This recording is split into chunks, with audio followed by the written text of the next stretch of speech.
The problem is that the United States have an inverse pyramid, okay? Meaning that air is what's dominant, then naval, then armor, then soldiers. You can't fight a war like this. I mean, the moment you choose to fight a war like this, you've lost the war. Because you either take out the country in like 2 days, or you're screwed over. Because you cannot replenish your forces. Now, I know this is hard to understand, but 1991, the Persian Gulf War, 2003, the Iraq War, these are not real wars, okay? Because the Americans were so dominant and Iraq was so weak that it was basically a video game.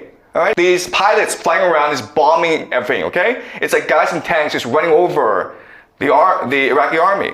Those were just video games. But this Iran thing is a real war.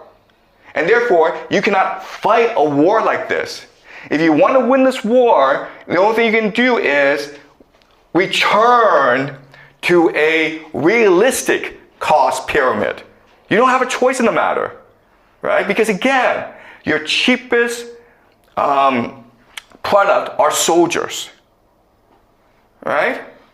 And your most expensive are airplanes. You cannot afford to lose an airplane in order to save a life of a soldier. Eventually, this cost-benefit analysis will blow up on you, okay? Okay, does that make sense, guys? All right, so if the United States wants to win this war, then it has no choice but to use ground troops, to use soldiers as the main force of its military. Any questions so far? All right. Okay.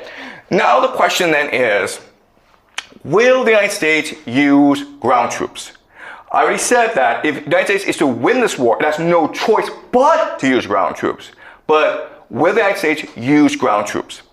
And a lot is determined by the game theory strategies of the different players, okay? So let's look at the 4 major players in this war. You have US, you have Israel, you have Saudi Arabia, and you have Iran.